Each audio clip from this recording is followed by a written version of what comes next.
Pig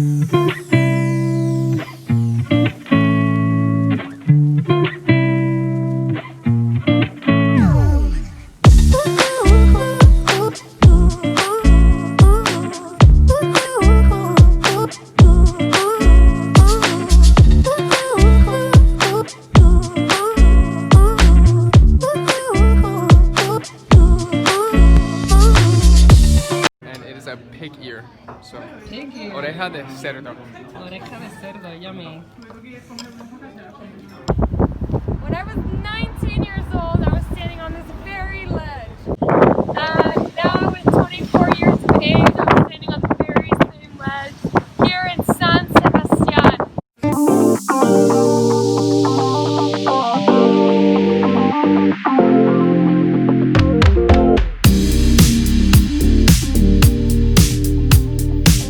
Here in Spain, but not your typical Spain. We're in Basque country where none of your Spanish works. Hey! Hello again. A long time no see. So, after our trip to Asturias, we made our way to Basque country, to a city called San Sebastian. Or Donostia. Donostia. In the Euskara language, which is the language of the people who live in Basque country.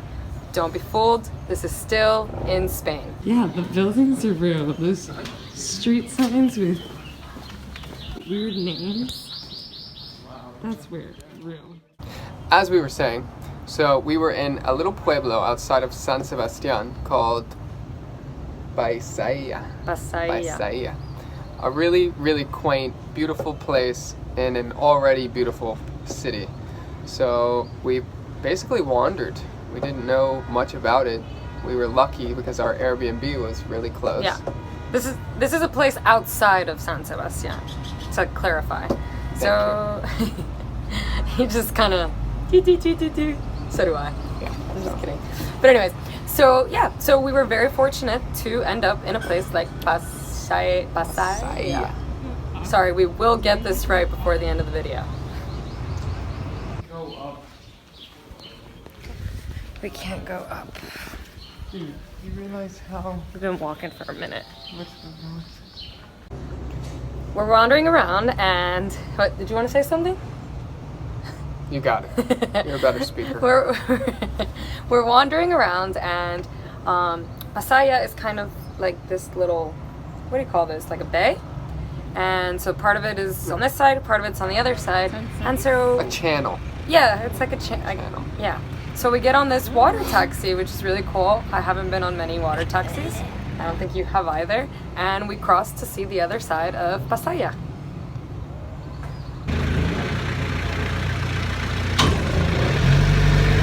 This just cost us how much to cross?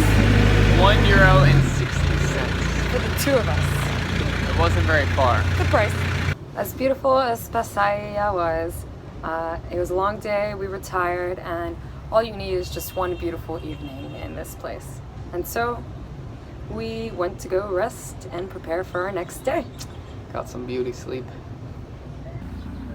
So we've got to say thank you to Airbnb because we would have never experienced where we are right now. It's called Pasaia and it's part of Basque country. It's really cool, really great. We just walked through it and it seems like a theme park. Like you're just walking through these old places. It's really cool. So if you ever come,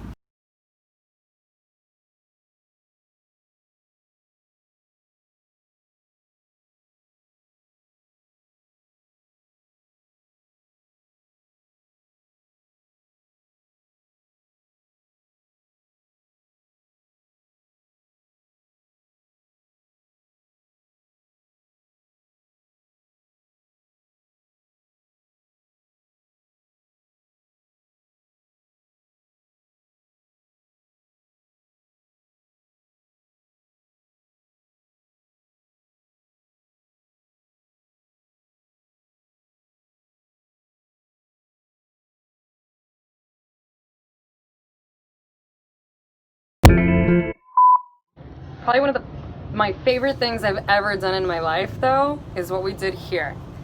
What we mean when we say we followed Anthony Bourdain's footsteps is we literally followed his footsteps. If you guys are familiar with the show No Reservations, they have published on their website all of the places that Anthony Bourdain visits, the names of the restaurants, and what he ate when he was there.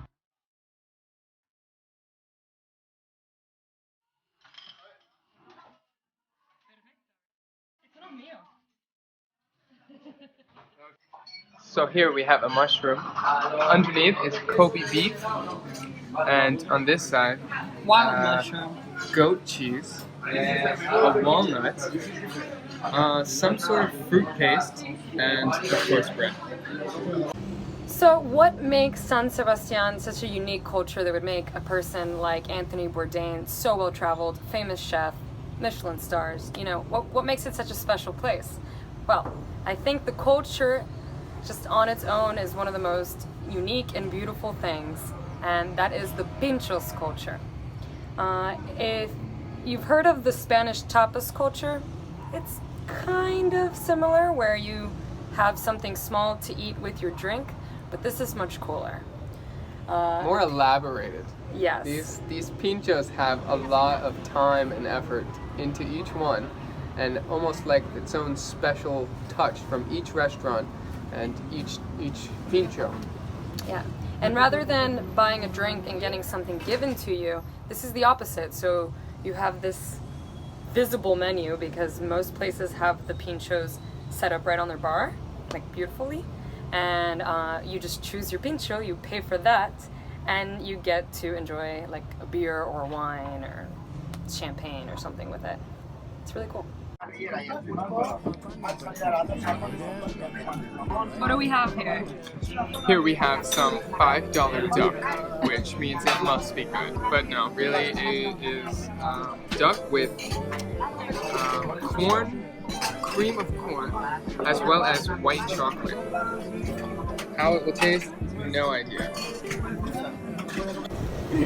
We started our afternoon a little bit late, so actually siesta stopped us from eating basically all day. You'd think in the north they're like fancier. Like in the south, you know, you expect people by the beach, go to sleep, but it got pretty quiet as well, huh? Yeah, and you can see the difference of just loads of people outside to essentially no one in a matter of 20-30 minutes. Mm-hmm. And yeah, we Time to go take a nap. for us, we wandered.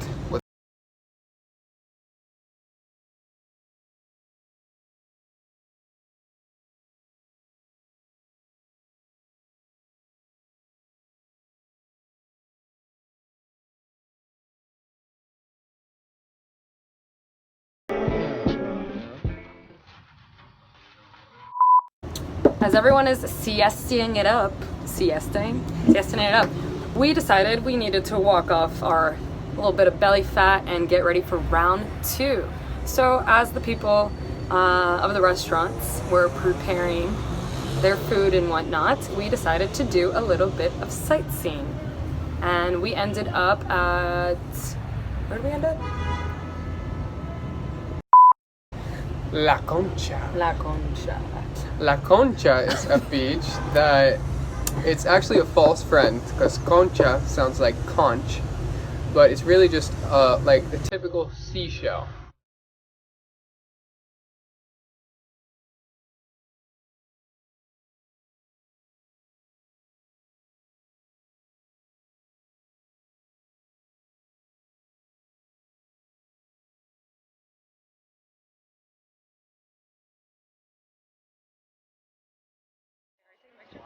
Okay. So when I first studied abroad 4 years ago, this was the beautiful city that I lived in one place, and my first trip outside of that one place was to this city, San Sebastian. And so, as you can see, this was one of the first European cathedrals I ever laid eyes on, and the nostalgia is real.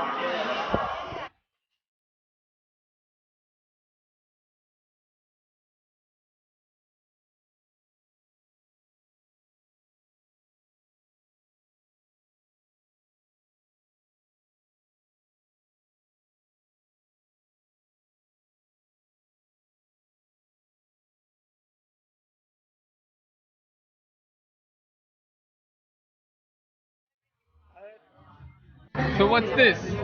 Some more wild mushrooms with spinach and I don't know what kind of cheese, but it should be great. ¿Cuántos aperol?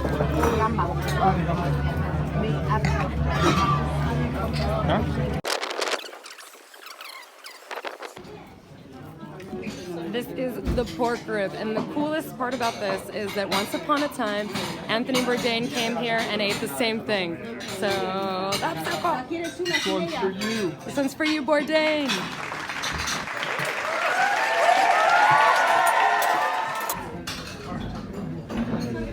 So here we have something I've never had before. Another recommendation of Mr. Bourdain, and it is a pig ear. So, Pig ear. oreja de cerdo. Oreja de cerdo, yummy. Look at those ears, yum. Oh, the pig ear. Surprisingly, not so bad. The parts that weren't cooked as well were a little bit hard to chew, like gum almost. But for me, all of it was hard to chew on. the part that was really well cooked was almost like a chip. Worth a try, though. Mr. Bourdain himself said it. Yeah, so if he does it, I'm gonna do it. Peer pressure.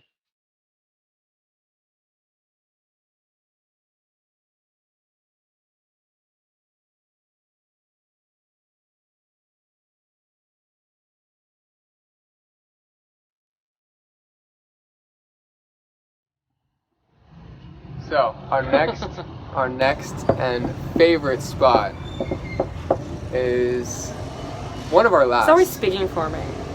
It's not my favorite spot. Oh. It's a unique spot.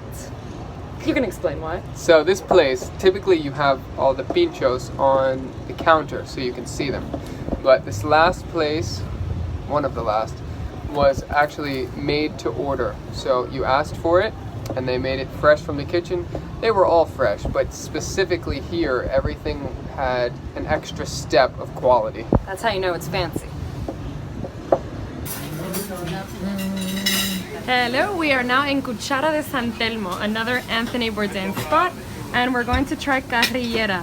In other words, pig cheek. Let's see how tender it is. Oh my god. Look at that.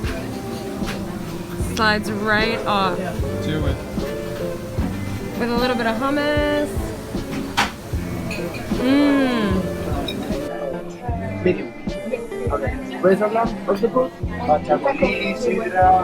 What do we got here? And now we have a nice little arm of some octopus, which is personally my favorite. Also an Anthony Bourdain favorite. Let's see if you know what he was talking about. I have a feeling my man does. Take a bite, take a bite. Also, it comes with some cabbage on the side. Bueno or no bueno? Increíble. Increíble. Now we're gonna try some razor clams in this place with white asparagus. Also very typical of here. I've never check it out. tried it. In Spanish they're called navajas, which in other words means pocket knife. Let's try some pocket knives.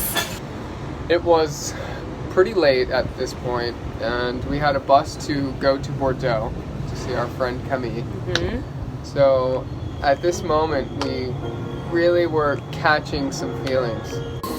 We are sitting in the exact same spot I am sitting in the exact actually, yeah, Tony is. That Anthony Bourdain sat this past summer in this restaurant called Casa Urola. So we feel really cool to be sitting in the place where Anthony Bourdain sat. Rest in peace. Rest in peace. Cheers to Bourdain.